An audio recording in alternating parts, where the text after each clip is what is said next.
Well, hello everyone, and welcome to another fun-filled edition of Adam's Music Box, where today, as you can see, it's a special interview edition. Foundring is my guest, and he's an incredibly talented pianist. He can play any genre, he composes, he does all of that online on multiple platforms, which we can get into.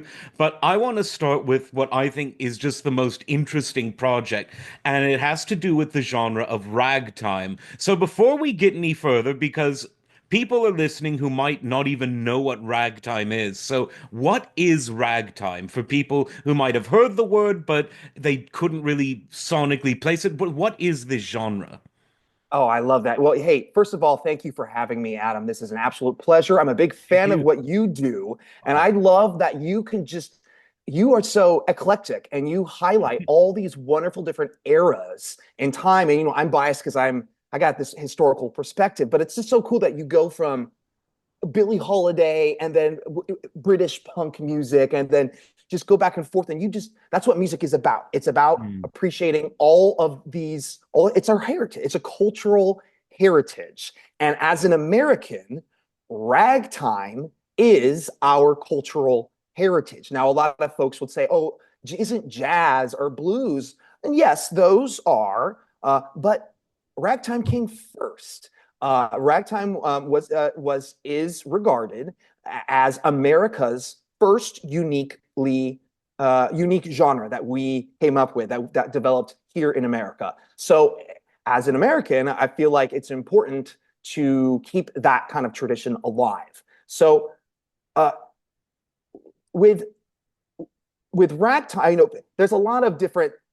It's one of those terms when you say, "Oh, rock and roll," right? Like, well, what is rock and roll? What is alternative rock? Well, it's a catch-all term for a lot of different styles and ideas. People have this. It evokes this image of honky tonk and saloon music, or depending on what you're. A lot of people associate the movie The Sting with ragtime because it has those iconic ragtime tunes like The Entertainer by Scott Joplin, right? Yep. Ragtime, in a nutshell, is just ragged time. It is syncopated rhythm. Now, what's syncopation? I know it doesn't. I don't need to turn this into a music theory thing, but No, no, go. the I idea. think this is important. I love it. Well, it is important because it infuses, it informs, I should say, almost all of what we know as pop music today, which is basically all of these rhythms that are intertwining with each other with the rhythm section, but also with the singer. And the singer is not just singing on the beat. The singer is ducking around, and it should be an elegant experience, right? Well, this all goes back to ragtime, where we had these. I'm not saying that Americans invented syncopation. That's silly. Syncopation is a rhythmic idea that goes back hundreds of years, even before Bach's time, right? Like this is something that is inherent in rhythm in general. And the idea is, sure, you can have on the beat one and two and three, and you have these, yeah, it's on the beat, or you can put the emphasis in between. I'm oversimplifying, but that's basically what we're talking about. So instead of one, two, and it's one and two and one and two, and it's like in between. And it kind of turns into this sort of jagged feeling, ragtime, and it makes you want to anticipate it. Often anticipate the beat, often with your body. So it is very conducive to dance music. So that sort of constant interplay of going from on the beat back and forth created basically an entire new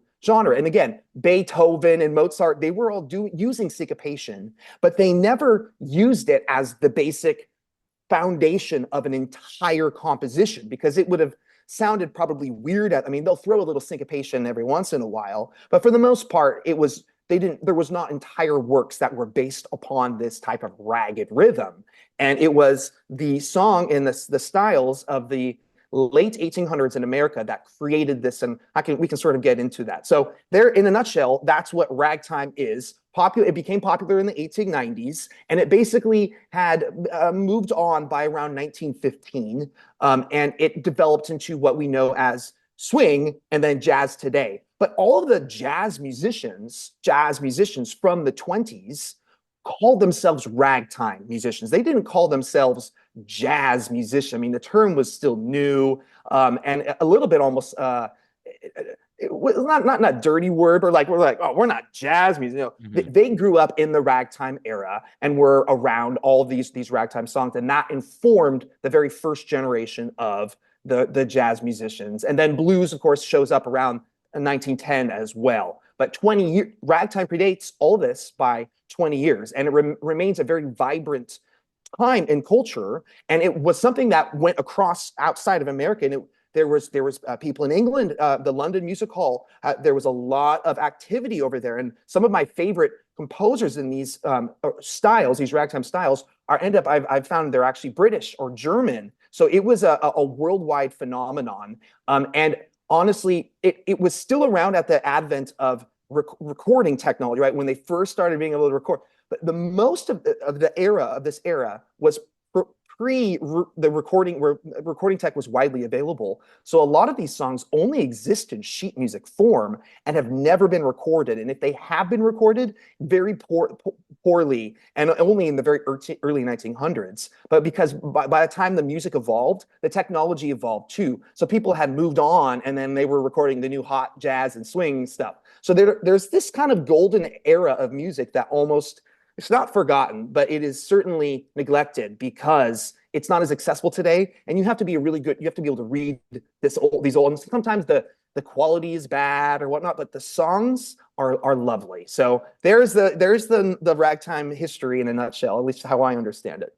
That's excellent. I mean, one of the things that I talk about a lot on this channel is what was the first pop song, and everyone has a different definition of that. So the way I tend to say that pop music is when folk music became commercialized and eventually nationalized in any country, particularly a big one like the US, and then internationalized. So obviously, every village, you're in a small German village, you're in Illinois, you're in Virginia, everyone has localized folk musics. But once the publishing industry and then the self-playing instrument industry, and finally the recording industry, once they get a hand on music and commercialize it for better or worse, that's when it becomes pop music. And if we just, for the sake of argument, were to go with that definition, is ragtime really the first genre that was pop music, or was there something before? Do you not? How do you see that?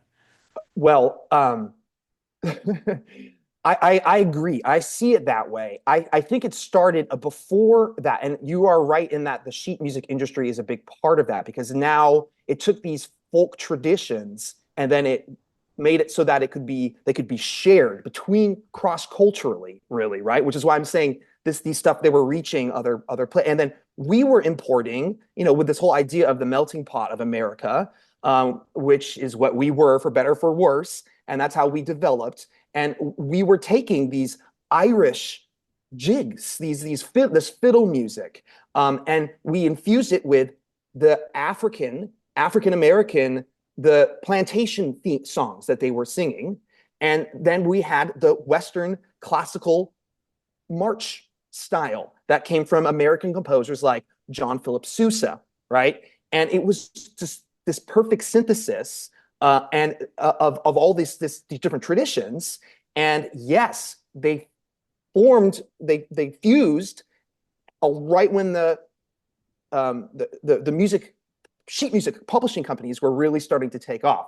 And I am loving what I'm doing, this project, because I'm scouring the archives of many universities and public libraries, like the New York Public Library, the Library of Congress, because all this stuff had to be copyrighted, right? And there was almost like a gold rush in this era to see who could copyright these melodies almost the first. And there were lawsuits, and I've uncovered a lot of stuff. It's a bit of a forgotten bit of history, but it was all about these hooks and these choruses. And so I would argue very much so that this was the first type of pop music. And it's tough because there's a racial component to a lot of this music, right? Where, like I said, it was the melting pot. But I argue something different I have a different approach in that a lot of this stuff it was a tough time. I mean, we fought a civil war over a lot of these issues, right? And it took many years to sort of mend those differences. And I personally believe that these music styles were actually a unifying, and it was a way.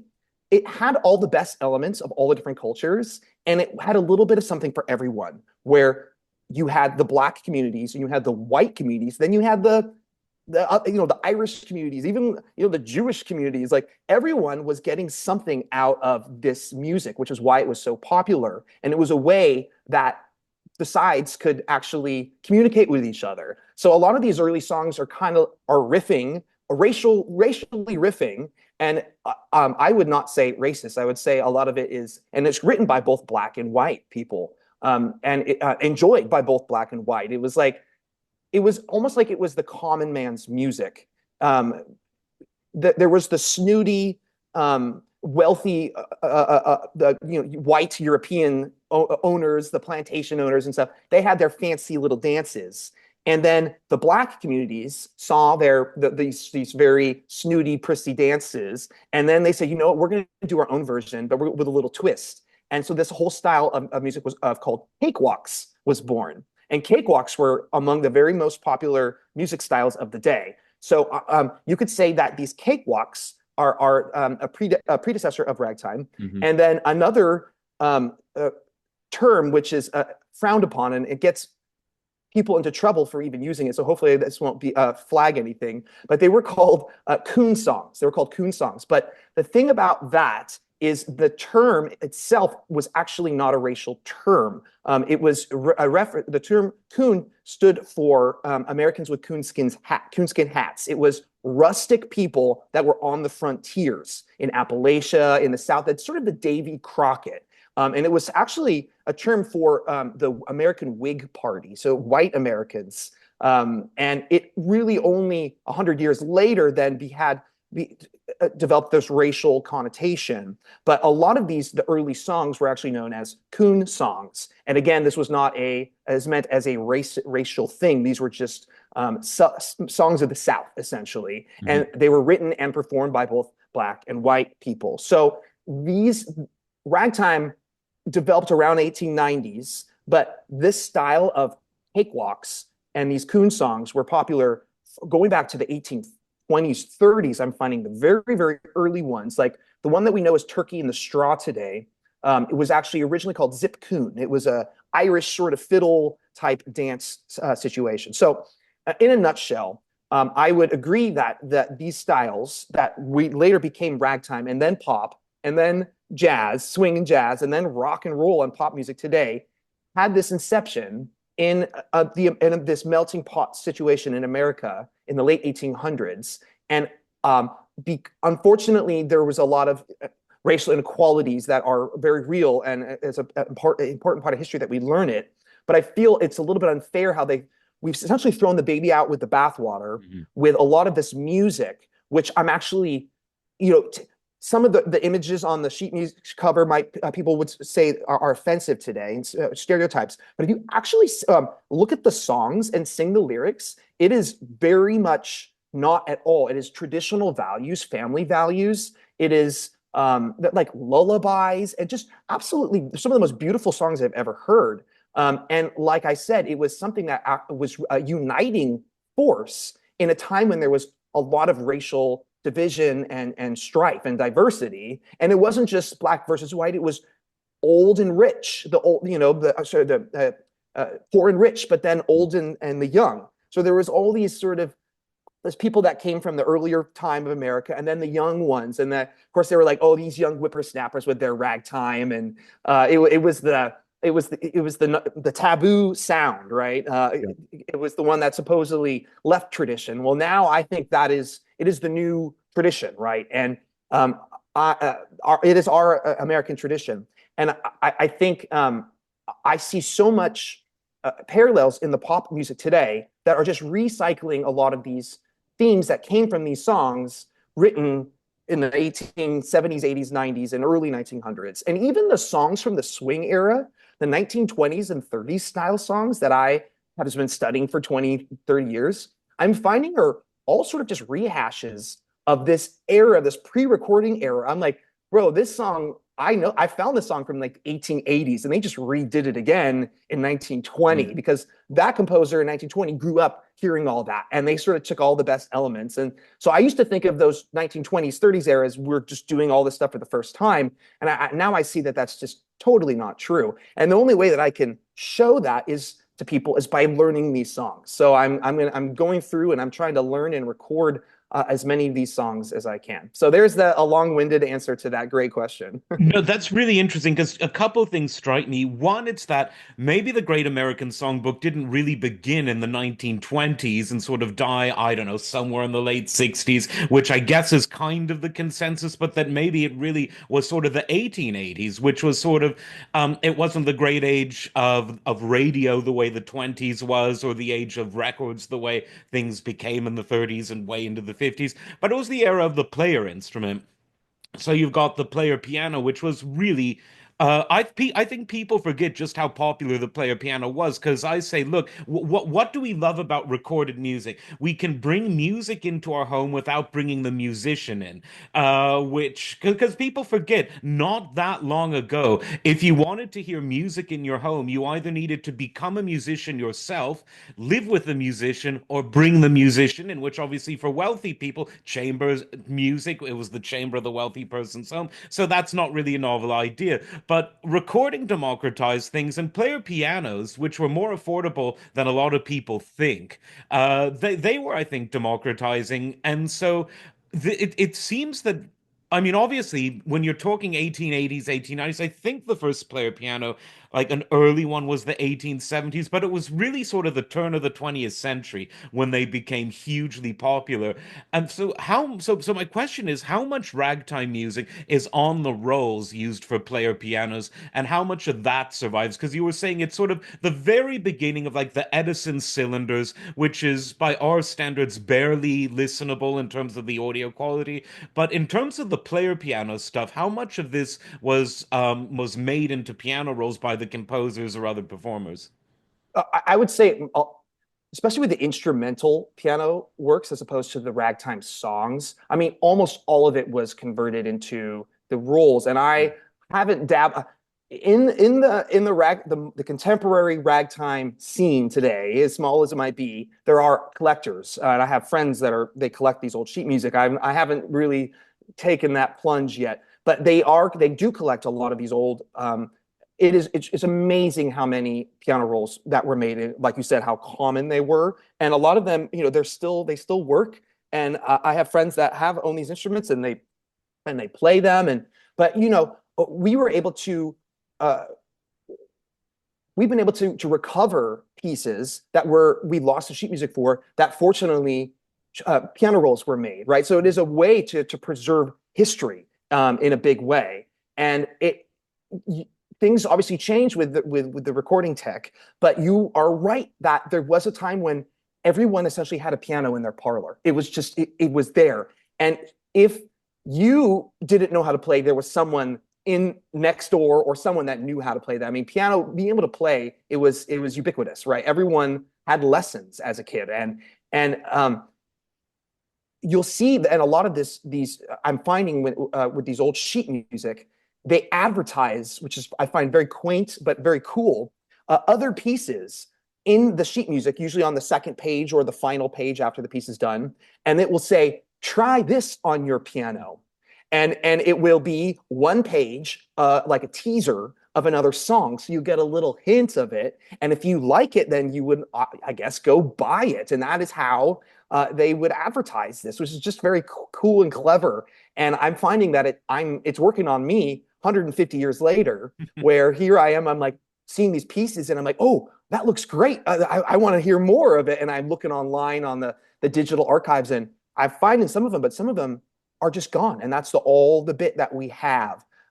So when ragtime was forming in the 1890s, I would say in 1880s leading up to 1890s, that player pianos were becoming popular, but they were not quite a staple yet, and that a lot of the early ragtime musicians were just really good. They just end up getting really good playing in the saloons and the red light districts, and eventually, when the silent movie era came right around 1900, you had, when you went to see a silent movie, it would essentially be you would get a live musician that was performing, right? That was part of the appeal of the experience.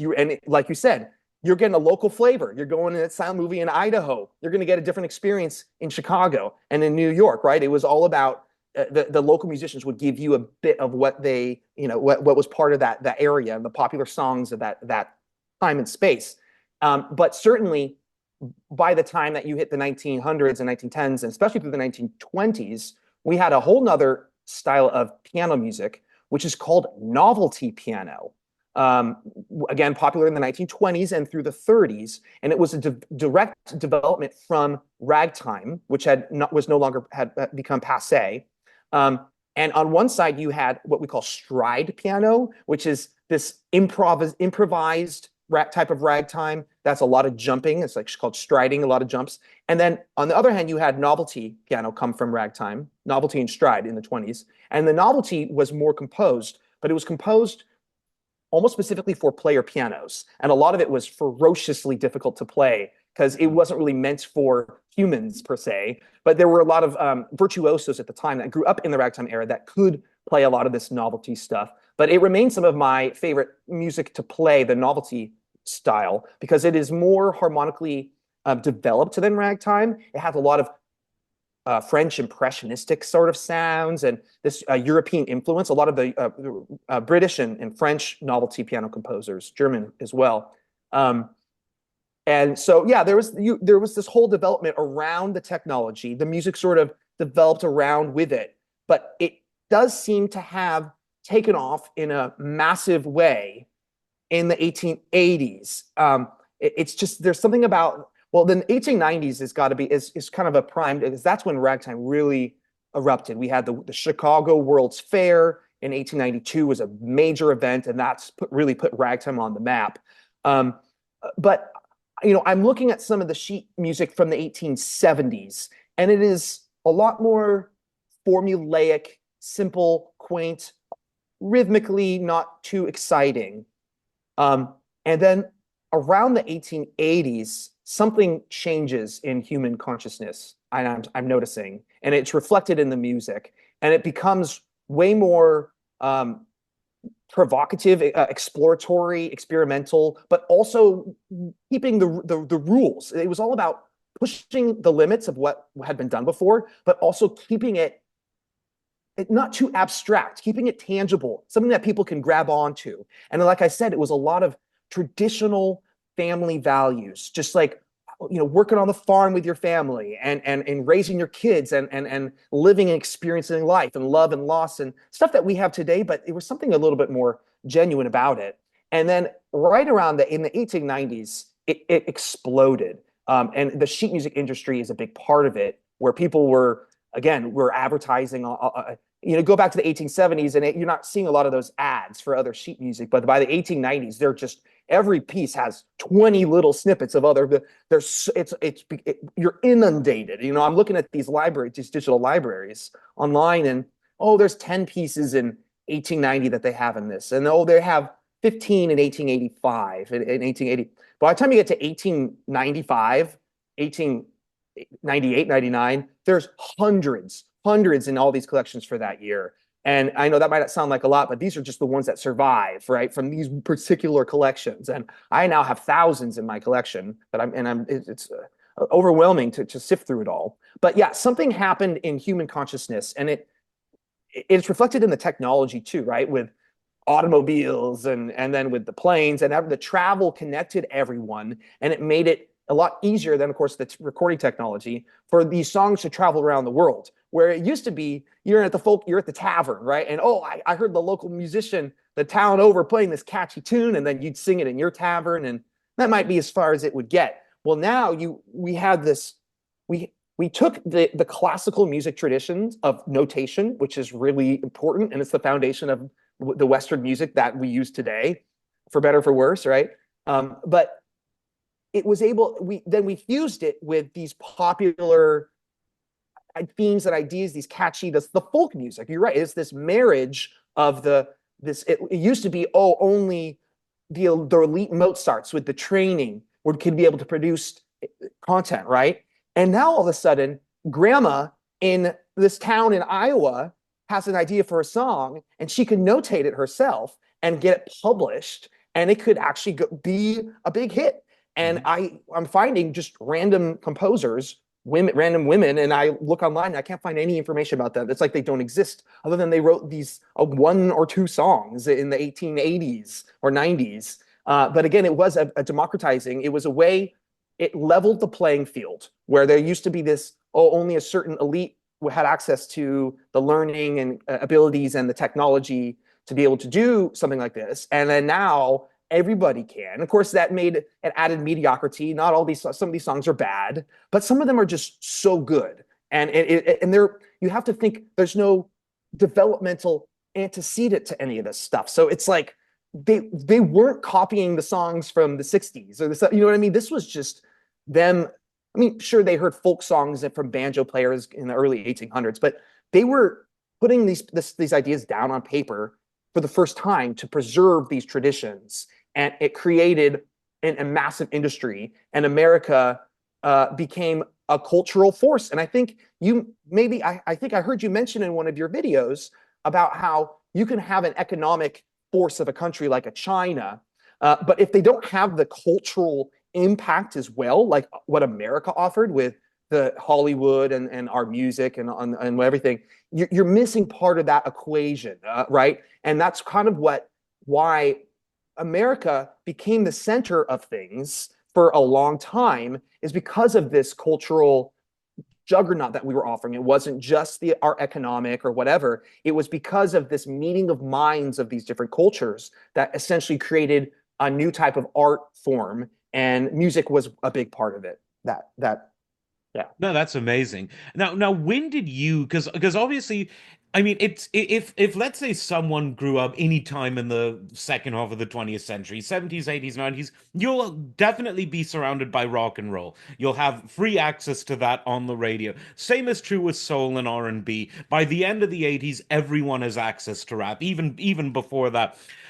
Classical, you have to go out of your way a bit for it, but most places had an FM or AM station that was still playing classical around that time. Same with jazz. But ragtime, where did you discover it? How did you discover it? And why did you fall in love with it? Okay, well, I might have a bit of an unlikely response there. But first, I will say that um, there have been several ragtime revivals over the past 100 years or so. The first one happened in the 50s with a series of television programs and other cultural events that sort of brought it back. It became a sort of a nostalgic factor. A lot of folks know the singing frog from the Warner Brothers cartoon. He's like, "Hello, my baby. Hello, my I know honey. Hello, my people. right." Some people remember it from Chappelle. Some people remember it from the first time around. But yeah, Sure, but these memes are recycled, right? yep. And there was another musician named Max Morath, who I actually got to meet before he passed away a few years ago, who brought back a lot of these styles and kind of made it cool and hip and popular again. And he was a great a leader of the ragtime revival of the 50s. But we saw another revival in the 70s with I believe, was it Joshua Rifkin? The movie The Sting came out, won Best Picture. Robert Redford, Paul Newman. Ironically, takes place in the 1920s after ragtime was popular. They wouldn't have been listening to ragtime, but those of us in the ragtime community are actually still very grateful that the Sting used those pieces, because people still are clamoring for that music because of that movie all the way back in the 70s. So that movie was released. It used a couple pieces by Scott Joplin, who is probably the most well-known ragtime composer, known for the Maple Leaf Rag and the Entertainer. However, what's interesting about that is he wasn't very well known during his day. It wasn't for because he was a black composer. It wasn't necessarily because he was black. It was since there were very, very popular black like Burt Williams. It was more that he didn't compose songs, right? So the popular music style of the day was ragtime songs. and they almost exist in a different genre of what most people think of as ragtime today. They think of The Entertainer by Scott Joplin. Well, that wasn't written with words. It was written just to be played instrumentally. Now, he had some modest success with Maple Leaf Rag and stuff, but they were not the big hits of the day. That, again, belonged to songs written with lyrics. Joplin did write a few, but they weren't very popular, and it wasn't necessarily his strong point either. But regardless, he's now associated as being the most well-known and most respected of the ragtime composers, even though he wasn't even close to being the first. But as far as how I got exposed, I studied classically, right? I started playing classical piano, taking lessons when I was about 5, and then I started taking violin the next year. But my dad, who was kind of a young boomer age, grew up in the 60s, but mostly in the 70s, and he was enamored with the Sting, just like all of his buddies. It was like the hip thing at the time, and he played piano, and all of a sudden he decided he wanted to learn how to play this Scott Joplin stuff, because again, it was popular at the time, and we're still grateful for that today. And so he had the sheet music for all the Scott Joplin works. And when I was a kid, my strength was reading. Now, look, learning by ear is a very important thing, and it's an important skill to develop. But a lot of the reason why this stuff became so successful was it was notated, and it could be easily shared without recordings that were widely available. Right? That's how you shared your music. You had to write it down. So it's almost like a little snapshot where I don't have to listen to these scratchy records and try to understand what the heck the piano is. I mean, that takes forever, and it's painful, and it's a hard process. The fact that the music is there and you can do exactly what the composer wants you to do, it's a snapshot straight into that time. So I was always preferred reading music as just my skill set. So how I've been trained. I mean, I try to do stuff by ear, but like I said, it's a separate thing. And so I found this book of Scott Joplin stuff that my dad had, and I started playing through it. And I'm like, this is some of the most fun, stimulating, exciting. I was a very hyperactive, ADD type kid, right? And I needed the constant stimulation. And the ragtime provided that, where I was finding that some of the classical music it was great, but it kind of bored me in that it wasn't the constant type of stimulation that sounded fresh that I got from reading this ragtime stuff. I didn't all of a sudden be like, oh, I'm a ragtime pianist. Like I was mostly classical through my teens, and then I kind of got into rock and experimental, and then started listening to Radiohead and stuff like that, and then I started getting to British bands, and it's good. My taste evolved, let's say, but I kept coming back to the sort of the stride piano, the Gershwin's stuff, George Gershwin's stuff, Fats Waller. I discovered Fats Waller and Art Tatum were the great sort of early jazz stride pianists from the 20s and 30s. And I'm like, oh, this is incredible. I need to learn how to do that. So I spent my 20s studying them. And I was one of the first on YouTube back in 2006-07 to upload these have a channel devoted to stride piano, novelty piano, and ragtime. So I kind of put my name out there early on. And then through that, I was able to, my YouTube channel, get connected with the ragtime scene. I'm getting ahead of myself because I actually have a better answer, more simpler answer to why I got into ragtime. And that's what I said might surprise you. It was through video games. Video game soundtracks are the new Sting of our generation, in that where we saw these ragtime revivals happen every couple decades. We saw it emerge again, actually the year I was born, 1985, with the release of Mario. And the very first Mario game developed by Nintendo used a soundtrack composed by Koji Kondo. And he made a decision that and it wasn't just him and it wasn't just Mario because there were other games at the time that were using these sounds. So, but certainly that was the most high profile and biggest. I mean, it was a huge release, right? The Mario, we think about the cultural impact of Mario and Nintendo in general, for better or for worse.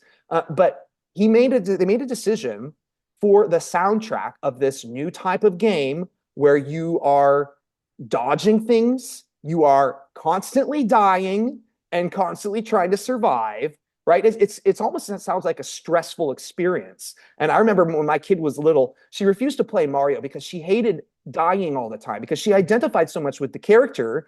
Like when I'm playing a video game, I'm just like, oh, I died. But the kids, they go into the game and they become that. And the idea of having to constantly kill yourself to just get to the next stage it was intense, right? So they were like, well, what are we going to do here? Let's pair it with essentially ragtime, what we would call ragtime. It is the early Mario soundtracks are all heavily syncopated ragtime compositions. And it's this bouncy, catchy sort of, like I said, whereas that it made people want to dance, it makes you want to engage and want to press buttons. It makes you into the experience. And they found this formula with this type of style of music, and it has been overdone. I mean, it's been redone millions of times since then. But this bouncy ragtime style has become a staple of the video game industry. And it is shocking when you actually start listening for it, how much of it is infused, even up into games till I hear games that my kid play. And I'm like, bro, that is just straight ragtime, right? Now, granted, kids aren't being like, oh, I'm enjoying this musical education of ragtime music and video games, right? But they're still being exposed to it and wanting to preserve it, right? Where we saw, like, my dad went and saw The Sting and he was like, this is cool. I want to learn how to play this, right? Well, I'm getting kids and they're wanting to learn this. So in the 90s, I'm growing up and I'm playing this Mario music, Mario games, and I'm hearing this and I'm like, this sounds like the entertainer that I'm learning. Because look, when I in the 90s, you were right. It was rock, right? The idea Yeah. of ragtime, even my piano teachers wanted to have nothing to do with it, right? We were studying classical which was great because I needed that. But it was like me on my own time. I felt like I was like the only kid in the world. There's no YouTube. I'm just playing this stuff, and all of a sudden I'm hearing it in the video games that I'm playing. I'm like, oh, I see. I get it now. And then I started, because there was no sheet music for that. I'm like, I'm gonna have to learn this by ear. So I'm like 8, 9, 10 years old, listening to these Mario stuff and trying to figure it out while playing the sheet music of the Scott Joplin rag. So that was a very formative for me. And it, like I said, I didn't then become a ragtime musician. That sort of developed over time. I was getting into other stuff and was in rock bands and yada yada. I was in like emo punk bands, right? I was like an emo hardcore punk fan for a while. But there's something about that traditional stuff. And I play lots of different styles. I play classically. I still work with musicals. I work with operas. I work with choirs, just churches, just about everything. But there's something about playing ragtime that sure might get old for people to listen to, some people, but for me, it never gets old playing because it's so stimulating. There's never a dull moment, and and yeah, like there's so many different cultural things that people can latch onto. And like I play ragtime, I play Mario music. He, People from all ages respond, young and old. They're like, "Oh, I know that," you know. I'm like, "Yeah, da dun dun da dun dun da," right? And so again, we go through a lot of these cycles, and I feel like we are now at a new return, a new cycle where these things are now becoming popular again. And I'd like to think that I'm contributing to that because there's a lot of great musicians that are my colleagues, friends, and colleagues that are keeping this stuff alive in their own way. I'm trying to keep it more in the social media realm and showing that this kind of stuff is cool and fun and exciting. So there. That's Yeah. amazing. I mean, one thing that I've seen you mention on various videos is that it's a very sort of a virtuosic type of genre. And you play everything. I mean, you do, or you have been doing some of these live streams, and you play everything from sort of pre-Ragtime to Bill Evans stuff and Dave Brubeck stuff. Art Tatum, who I've actually got a video coming out on. We all know him as a virtuoso. But you were saying that some of this Ragtime stuff, and of course Novelty and Stride take it even crazier, but you were saying that from a physical performance point of view, it's incredibly virtuosic. Can you explain why? Because I think a lot of people, maybe because, oh, it's they associate it with video games unconsciously. You obviously found the conscious connection. They say, oh, this is just fun music, but it's actually also from a technical point of view virtuosic. Can you explain a bit of that? Well, again, it is the use, and I'm not trying to say that the Bill Evans stuff and I mean certainly Art Tatum is some of the hardest piano music Yeah. under the sun, but that became a little bit more esoteric and cerebral, and a lot of that is not very left hand heavy. So a lot of it is more just right hand doing crazy, incredible things, and the left hand provides this kind of more polite, restrained harmonic colors. With in the ragtime era, you didn't necessarily have the money for a full band, right? So you might not have a bass player at your show. So the piano player basically had to step up and fill in extra essentially the roles of a whole band, right? So it bred a type of musician that was like I said, like a virtuoso, because of the restrictions at the time, and they didn't have all of the technology and all the doohickeys, everything. They just had their instrument and their own ingenuity, and the idea of a cutting contest where pianists would dueling pianos essentially to see who could outsmart or outplay the other guy, like that bred a very good type of musician. And we get the Jelly Roll Mortons of the day who formed a lot of what we now know as the sort of modern piano jazz.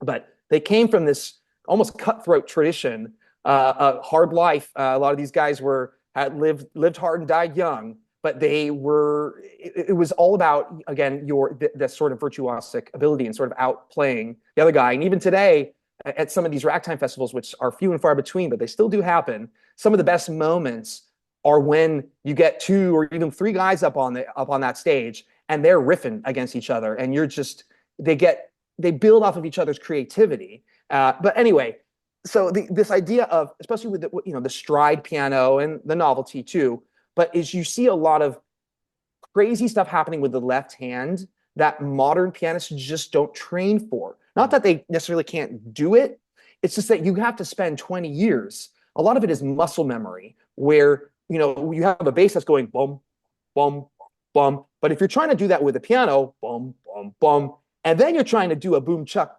like the polka, boom chuck, boom chuck, boom chuck. You end up, that hand is jumping around. And that's where we get the term stride from, right? And if you do that with two hands, boom chuck, that's actually pretty easy. But then putting that in one hand becomes way harder. And then it frees your other hand to be able to go, do the messing around. But it's the combination of the two which will throw both classical and jazz players today alike, right? Where the classical guys, there is no, with exception of maybe a piece or two by Liszt or Chopin, they're not jumping around playing not just octaves, which is the normal interval that hands can reach. They play tenths, which is way larger and adds a lot more of a harmonic color to it. So it's these really wide reaches and just constant jumping, but then you have to be able to improvise as well. So you need classical training, but you need to also be able to riff and play by ear. And most classical and jazz do one or the other, where classical musicians, they like that sheet music is going to tell them what to do and they're going to do a great job. But then you say, hey, let's jam on this and let's turn it into a boogie woogie. And they'll look at you like, wait, what? No, I'm not going to do that. Similarly, you got a jazz player who is just a brilliant improviser and come up with incredible things on the spot. And then you say, well, here's this old manuscript by James P. Johnson. Put in front of that jazz musician and say, let's jam on this together. He'll look at you like you're crazy, right? And I'm not saying there's anything wrong with their approaches because they're both important to have, but there is this sort of synthesis between the two. And maybe I'm a ragtime supremacist over here, a little biased, but I think it takes the best of both worlds, and that it has the Western classical tradition at its very heart. It's how all these pieces are constructed. It would be nothing without it. But then it adds this more extemporaneous quality, this excitement and unpredictability, where it's like, here's a certain set of rules, now break them. That's what ragtime does. Now, that leads me to another instrument I love, which is the organ, because it's huge and it can do so many things. And an argument could be made that, at least from a point of view of instrument design, organ design may, according to some, may have peaked in the 1920s. Certainly, in terms of theater organs, I think that might be objectively true. Now, ragtime, which obviously came a bit before, but had its antecedents in that era, was there ever a ragtime written for, I don't know, a brass quintet or an organ, or was it strictly piano music that then people said, okay, I'm going to arrange this for a brass quintet. Oh, I'm going to play it on my Wurlitzer organ while the people walk into the silent movie? Or were there any ragtime composers who actually composed specifically for other instruments or for ensembles, or was it only piano?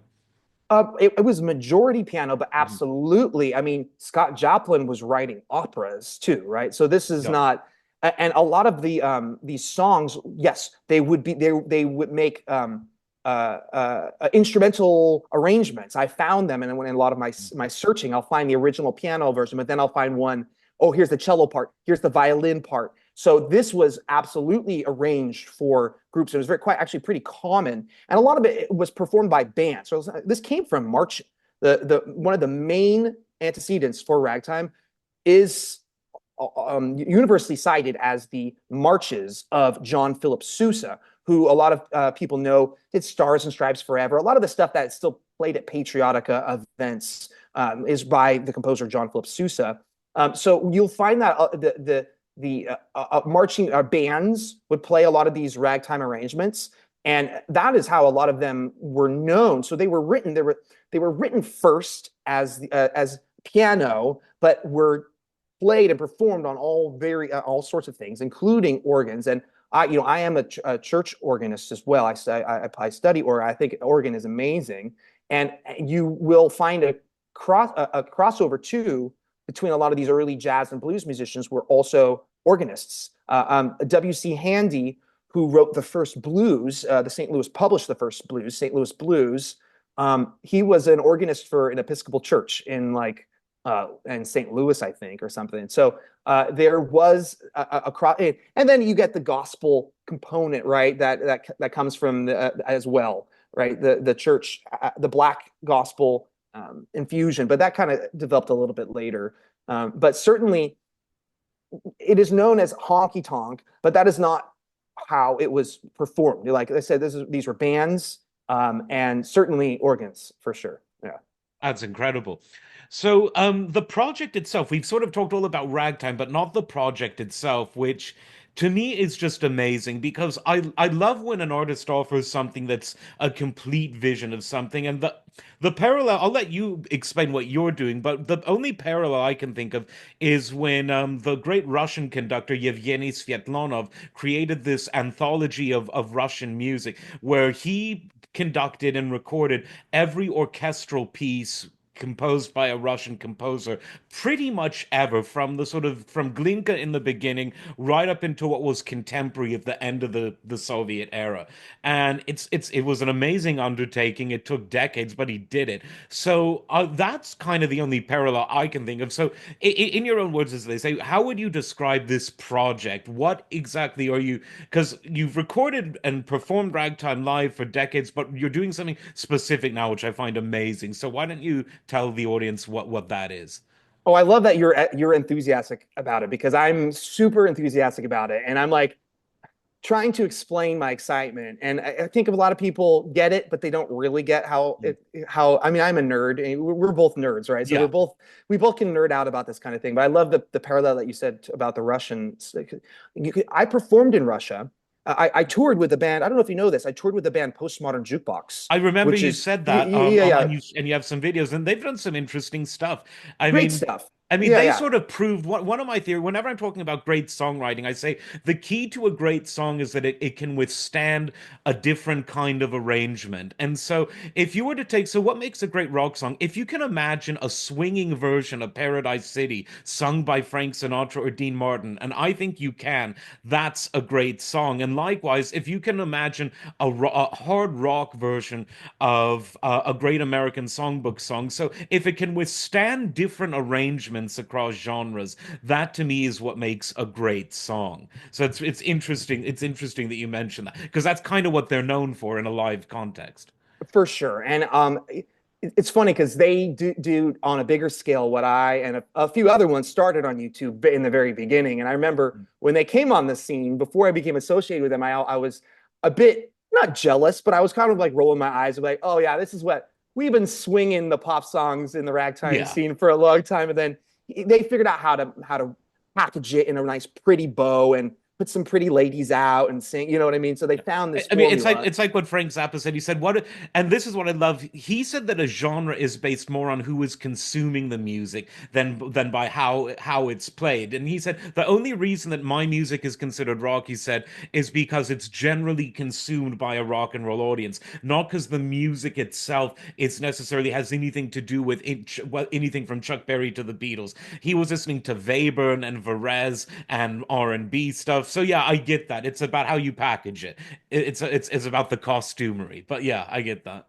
And that's part of the reason why I enjoyed the experience with them, but Yeah. also it became more of that corporate, like, what does it look like as opposed to what does it Mhm. sound like? And Yeah. that's where we all have to face. But there was a sweet spot in Mhm. social media and on YouTube in the 2010s, really, where there was a more of a genuine effort to make good quality content. As much as I sound like an old man, like, oh, back in Yeah, because at that point, the gatekeepers of the old culture, the movie studios, the music industry, even the tech companies themselves, they just sort of let this stuff happen. I mean, happened. It it's a bit did. like it's a bit like, well, when you ask some of the hip hop sort of forefathers, when was it best? It was really best before people in the music companies even knew what hip hop was. I mean, when hip hop was going on in the streets of Brooklyn, Barry Manilow was the thing that the guy at the top was pushing. And for a lot of these guys, great. We don't want to have any cross pollination with that. So I feel you about that sort of 2010s era.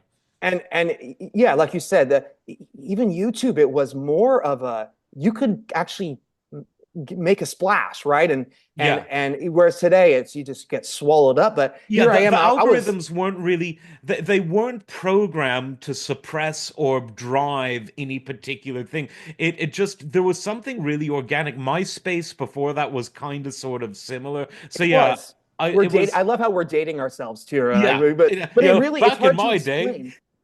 For kids today, they don't really know that MySpace era of the internet. It's this foreign thing, right? And I was there. We were there, and when I became part of the ragtime scene around 2012, finally, the modern one, I found that a lot of them had been watching my videos for Interesting. almost 10 years, you know? And it was like I was stunned. They're like, wait, you know who I am, right? And then that's why I ended up getting picked up by Pushmark Jukebox because they had seen my, and not very many people play in these old styles. So let me just kind of, I know I got off track a little bit because of the Russian thing, but I wanted just to mention this cultural sharing of and the importance of cultural heritage. And like when I was in Russia performing with PMJ, I specifically played classical music, Russian. I played Tchaikovsky. I played Rachmaninoff, and I also played some Russian folk music. Right, and here I am. I'm on stage, just me and a piano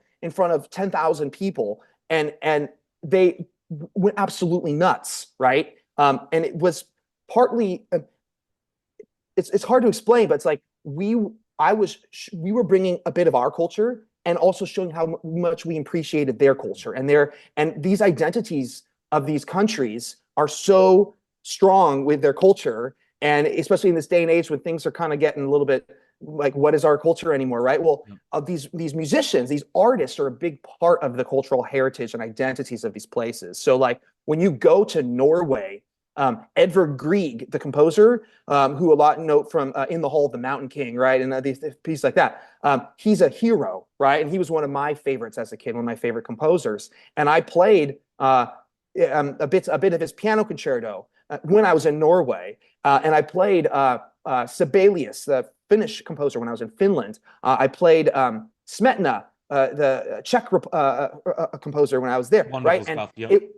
it's incredible, right? And but it's some of the best music ever. But it was the response from it that was shocking, and people loved the pop songs and stuff that we were singing with our American flavor. But it was like we were bringing our culture, but then giving a little nod to their culture. And I'll never forget that aspect of it. And I remember when we were in Moscow, they said, this is the first time that it felt like you brought America to Russia since like the fall of the Soviet Union. Like that's what people were telling us, and high praise. But so this idea of your cultural heritage as being super important part about keeping your national identity alive in a sea of homogenization is really important.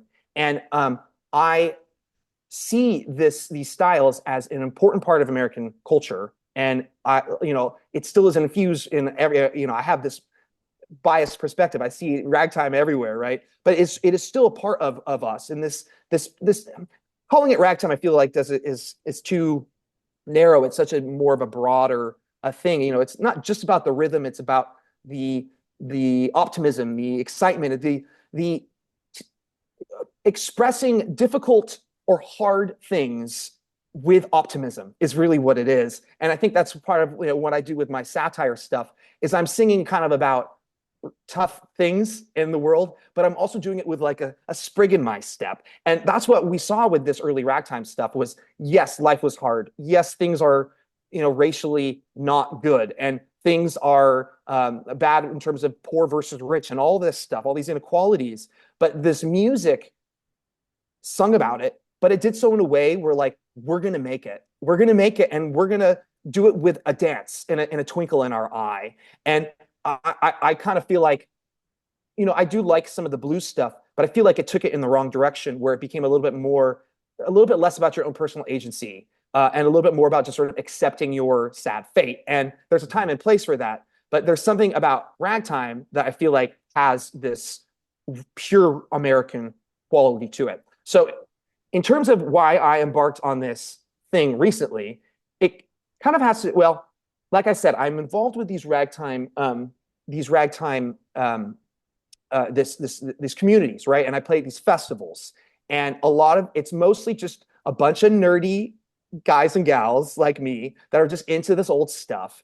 But a lot of it is done a little bit, I wouldn't say with shame, but there is, because of the history, the racial inequalities and the history that we've had and faced as a country and as a world, as a society. A lot of this stuff is taboo. And Scott Joplin is sort of the safe part of it because he only did instrumentals, right? Like I said, ragtime songs were a thing. Ironically, what Zappa said to Tipper Gore when she was trying to censor the lyrics of the 80s, he said, well, if you hate lyrics that much, just give your kids instrumental music. That's why exactly right. Yeah.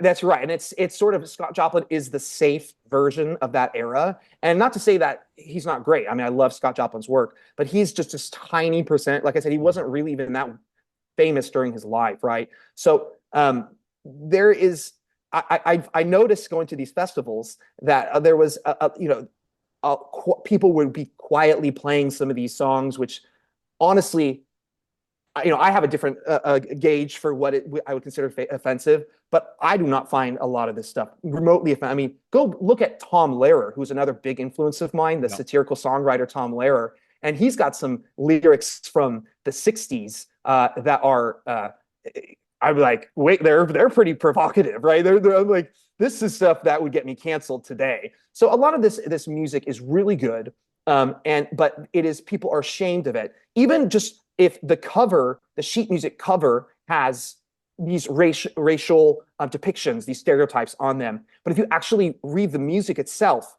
you'll find that there's nothing in it that is not even no bad words. I mean, it's just a great lullaby or great song. It's just that these were the things that were used at the time, right? So again, all of it has been thrown out. So a lot of these sheet music collectors are quietly collecting this stuff, but they don't want to be public about it because they don't want to be called racist. That's really what it is. I mean, And it's white and yeah, no, I what mean, do you because say? I've listened to the ones that you've done so far, and I mean, one of the things that sound the most contemporary actually are the lyrics. It sounds like, okay, this is a little bit of sort of Merle Haggard, Johnny Cash country. This is a bit of hip hop. This is a bit of sort of when rock and roll got pretty hardcore. This is a bit of R&B before it became overly polished in the Motown era. This is stuff that I think young audiences can relate to it. My hope is that, I mean, I guess with the sort of young generation, there's two people. There's the people who have been brainwashed into thinking that you're virtuous by fearing and loathing everything that isn't sanitized and bland and horrible. But then there's this other side of the generation that just looks at, dare I say, the boomers who invented the offense industry. It was, their greatest export. And they just look at that and say, well, hey, these are the words that we say to our friends.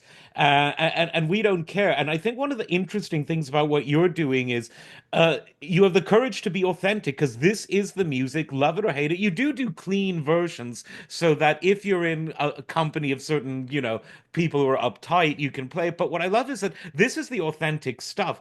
And I don't see it any differently than how I would have defended the music of the 80s against Tipper Gore and how I defend I mean, again, words don't have a magical power over you, and music is something that is only no one listens to music and does something terrible, and that's why those lawsuits in the 80s over just that, they were all thrown out at great expense, unfortunately, to the musicians. But I defend art to a T. The minute you censor art, or the minute you're afraid of art, you're actually depriving people of the only opportunity they have to get past the things in society that suck compared to art, which is what lifts everyone up. So I love how you're Exactly. just doing this authentic anthology. Like I said, these songs are about the hard knock life, and yet they were something relentlessly optimistic about them. And it's that weird dichotomy, that juxtaposition between those two seeming opposites that makes it so appealing, as far as I'm concerned. And you were right to talk about the hip hop and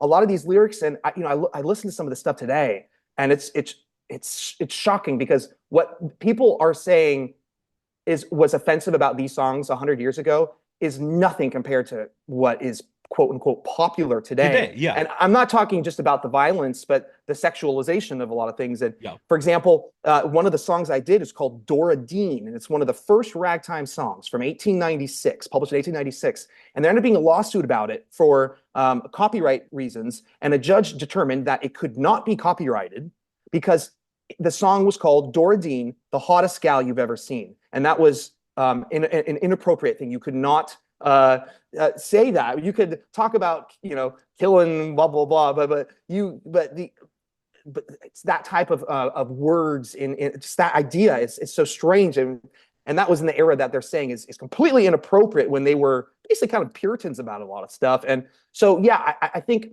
part of it is because it's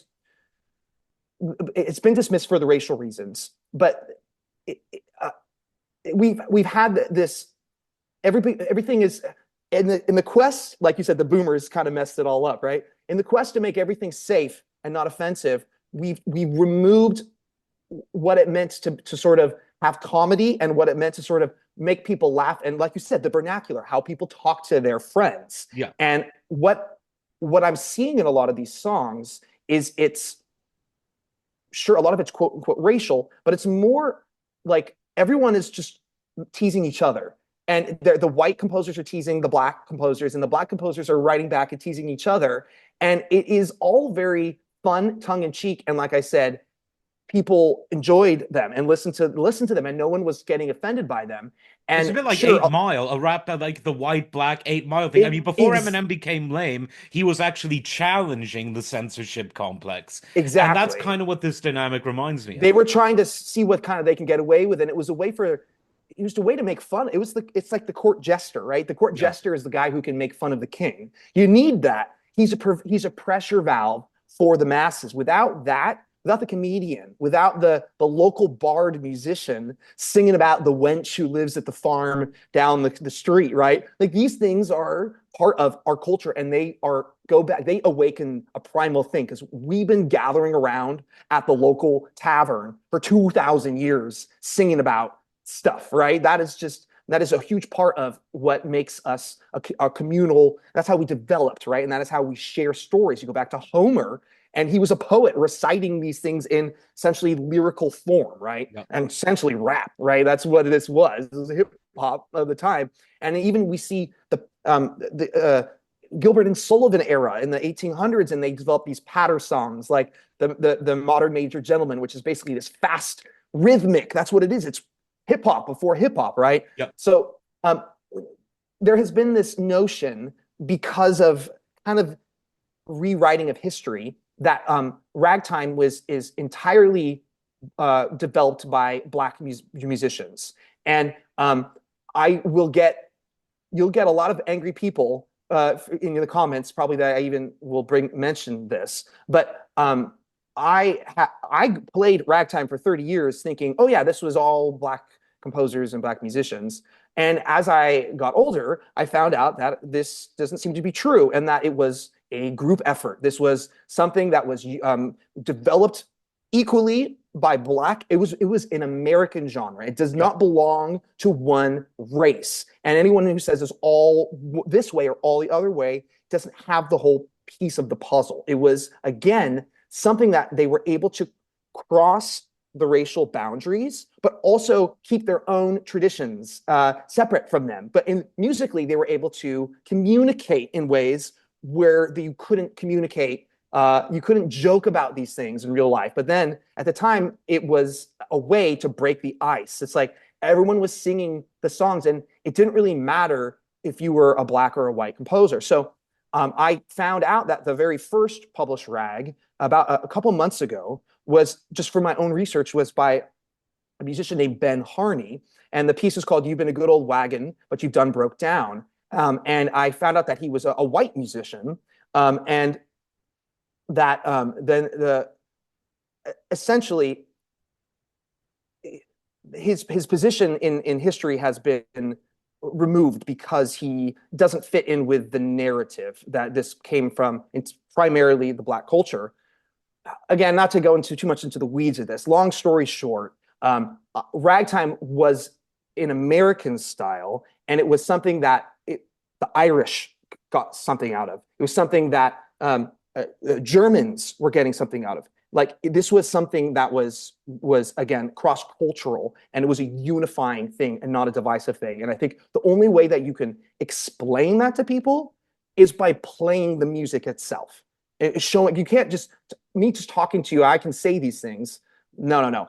I have to show by example. And as I'm going through, and I got the copy of "You've Been a Good Old Wagon, You've Done Broke Down." I'm like, this is a great song, and it's available on these digital archives. And I started going through, and then I started downloading hundreds and hundreds and hundreds and hundreds of these songs, and started playing through them. And I'm like, wait a second. Not only these are not bad, not only these are not, like, they're not racist, they're actually beautiful. Some of these are some of the most beautiful songs I've ever seen. And I'm looking them up online, and they've never been recorded before. So it's like, what an amazing opportunity. So I'm like, all right, this is my new mission. I got a little bit tired of writing the satire stuff, but then I'm like, this it gave me a new wind. Like, we all, as artists, you constantly create, and then you burn out, and you need something to kind of to give you that little boost. And then I'm like, you know what? I think I'm the one to do this, because my skill is reading, sight reading, right? So whereas you give 1,000 pieces of music to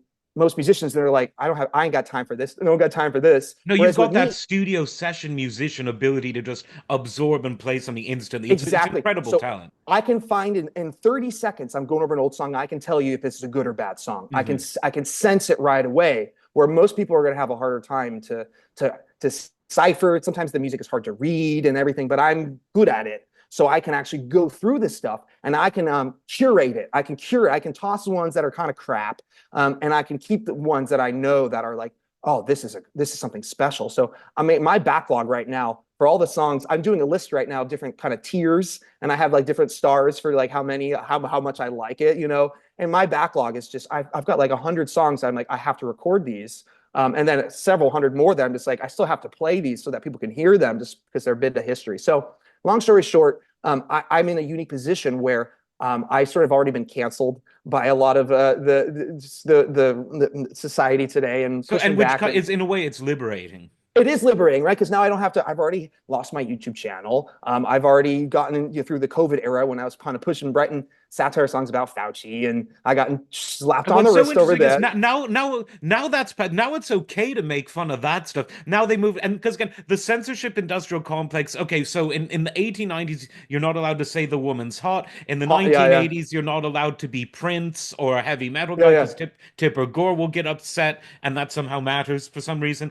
And 3 years ago, you're not allowed to make fun of mRNA, and now yeah. there's so it's like the censorship complex.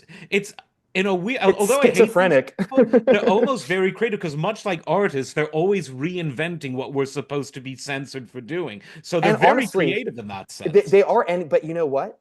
It is good for us because then we are forced to respond in kind. And as much as I hate, I'm not saying censorship is good, but Yeah. it has big tech going too hard over the last 10 years or so has essentially created an artistic renaissance, as far as I'm concerned, constantly making us evolve and trying new things and I wouldn't be on the path that I am right now if I hadn't gone through all and experienced all this and been like, you know what? I don't care about getting canceled or being called this term or anything. I'm gonna just do what I am passionate about, and as long as I'm not like out actively trying to harm anybody or anything, I feel like there's always a place for this kind of stuff in comedy, and with it is a very powerful formula that the powers that be do not like this ability to take catchy rhythms but infuse subversive, maybe that's the wrong term, stuff that it goes against the quote status quo. And what we saw that happen in the ragtime era of that taking that and making fun of the rich folks, the William Randolph Hearsts and the Rockefellers and the Pulitzer, right? And they You know, could the make people fun who of own the these publishing guys. industry, perfect That's place to censor true. someone. That's Make fun of the right. CEO of a tech company today, same thing. It's the same thing. And like I'm like, hey, I can use these old styles and then just repackage it. I mean, it's nothing new under the sun. Like I'm not doing anything new here to roast people with this. So there is that. People are starved for that. So that fresh content, but that is also culturally significant. It has that heritage, that rebellious, and it makes sense that kind of came out of America, which has always had this sort of rebellious streak. But this is a worldwide phenomenon. I don't want to say this is exclusively American, but certainly we provided the germ that then spread, right? Like a virus. I mean, what's really interesting about all of that is that I've always said that when all art is killed, comedy and parody specifically will survive. There will always be something to mock, even in the bleakest times. And so and first of all, thank you for giving so much time because we've gone a long time. Hi, audience out there. Thanks for sticking with us. But I wanted to just sort of towards the end get to because obviously you're a great satirist musically, and for those out there who want the okay, so the ragtime stuff is PG-13, the clean ragtime is PG, and if you love South Park when it was at its best, you'll love the parody stuff. If you can Yeah. imagine, think of the stuff Eric Cartman used to sing, you'll love the parody stuff. But so my question to you is, when did you start writing the parody music? Because obviously, not many classical music teachers are gonna teach you that. Obviously, it's a gift. But when did you first say, "Hey, I've got a knack for wordplay and combining it with composition and parody and musical parody"? Because you parody actual melodies and incorporate. There was the cat. There was this cat and something about the eating the cat Oh stuff yeah, that the came cats up, one. Yeah. and you incorporated like 15 different pop songs from the last sort of 20 years into it, which I thought was amazing. So when did you begin the parody stuff? Well, I grew up listening to Weird Al and Yeah, Tom Lehrer, yeah. but it was really the beginning of my YouTube channel that I decided to. I started writing songs in high school, but they were kind of serious. They weren't parody type. They was Mhm. just me trying to learn how to write songs. Right, wrote hundreds of crappy songs before I wrote a good one. But in the early YouTube years, I realized, hey, I'm getting some views from playing ragtime. I might as well see if I can change it up. and was getting into alternative stuff, like listening to Alex Jones, and like the Mhm. gateway drug into the conspiracy world. Oh, and I kind of was like, well, what if I turn this into music? And I protested and was against the Iraq War in the 2000s, and I was not a fan of Bush. So I started writing.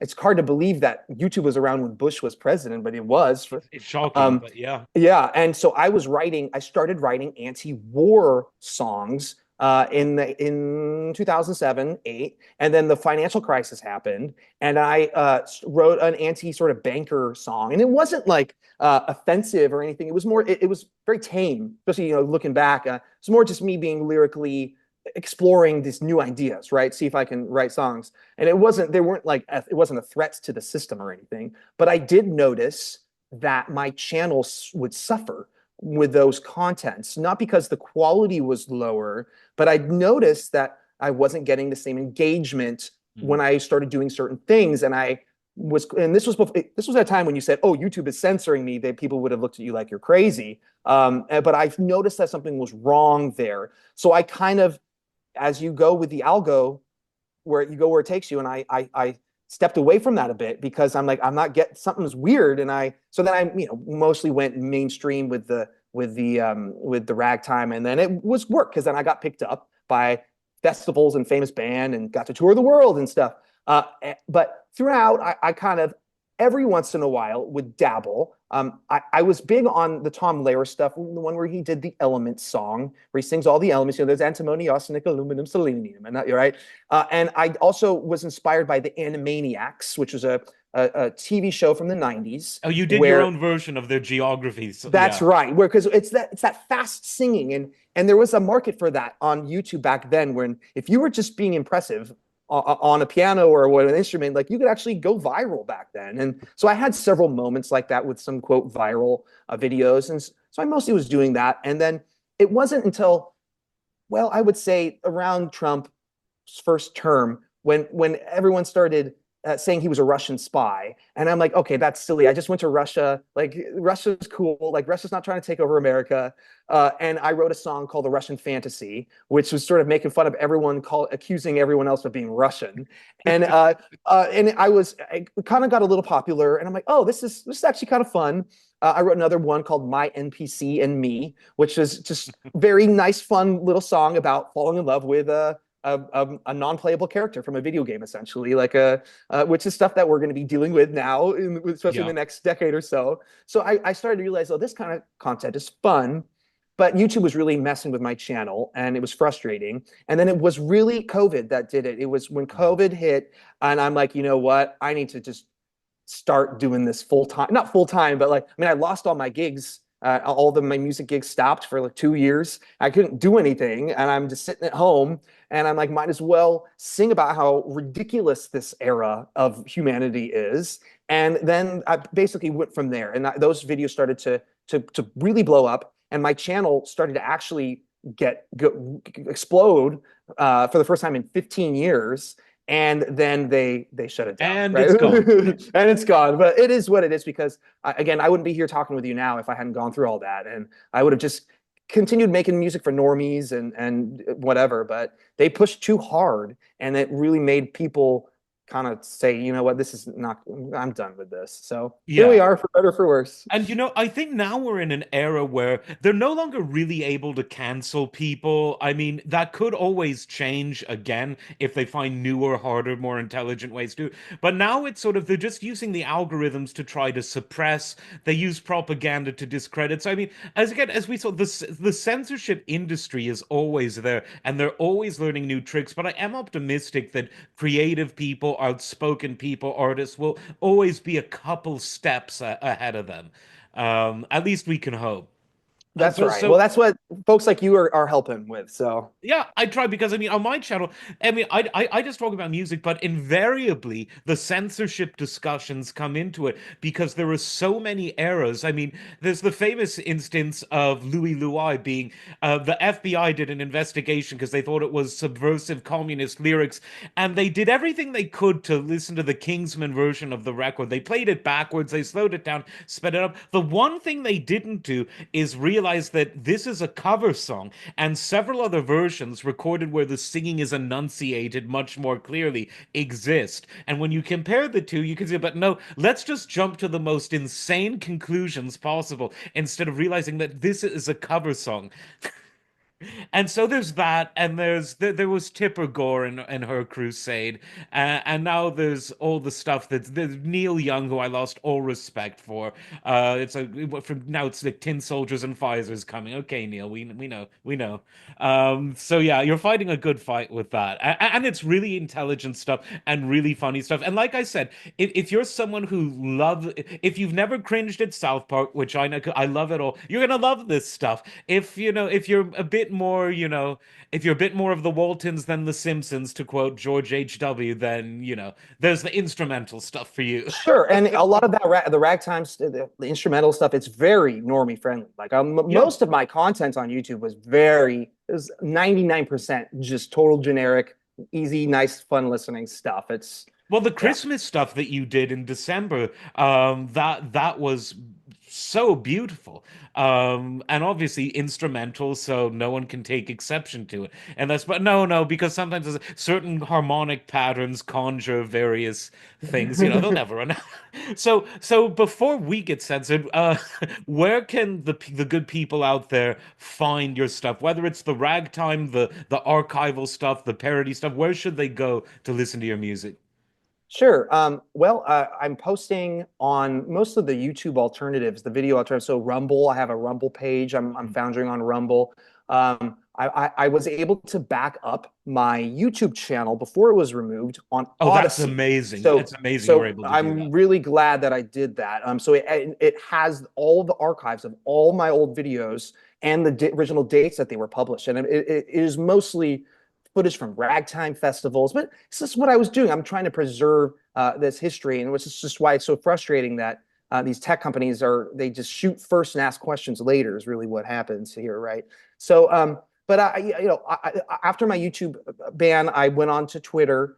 So I'm over on Twitter. So I post a lot of the stuff on Twitter or X or whatever, and I'm Foundring one there. And I started a new YouTube channel. I'm not supposed to do that because I'm banned for life. Apparently, they said I can't make any new ones. So I'm just posting just the rect. I'm just trying to. It's for historical purposes. That's really what my deal is right now. So I have a BitChute, Rumble, and Odyssey, and those are the three things. And then I have a Subscribe Star. And on Subscribe Star is people can support monthly, and I'll upload exclusives or I'll upload something first there before anywhere else. So that's basically what I've been up to these days. Yeah. Excellent. And if you want to see that, I'm gonna put that. I don't. I actually want people to see the YouTube video of this, so I won't put it there. But on X, I'll put all of those different links there because X is generally somewhat more of a free land. It's. I mean, imagine in 50 years' Better than time. the I hope someone alternatives. looks back and they say, "How stupid is it that these guys are debating which platforms you can post about a music genre that's over 100 years old without getting censored? What a stupid era that So was." literally right before this conversation, I sell my music on Gumroad because I Mhm. got banned on Bandcamp. So Gumroad is just an alternative to sell things.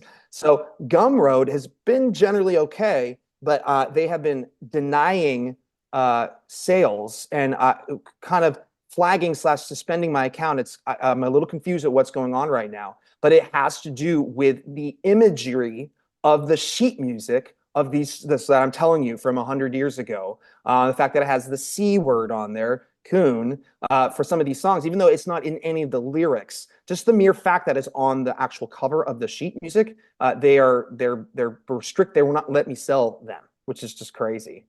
Yeah. It's I mean it's really insane, but it's a good I mean to me the fight against censorship is the most important fight because everything stems from that. If you're And not part of it allowed is to do showing them the past and showing yeah. them how the certain things That doesn't say that we bring back everything from the past, right? Because we had things that were wrong, but there I was don't other even things think that you're we. trying to bring back ragtime. You're just trying to that it's there. It happened. Should it remain in sheet music forever, or should someone do this anthology so that if someone is interested, they can have it? And it turns out a lot of people are because, like you said, it's good music, it's fun, and it's both it's wholesome enough to say, look, if you want violent music or racial music or sexual music, just go on TikTok. But if you're someone who's okay, not afraid of that language, but wants to hear it in a much more sort of harmonious context, there's this for you to, it's all about variety and options. At least it should be. But I don't run Google yet. Well, knock on wood there. Maybe someday. Yeah.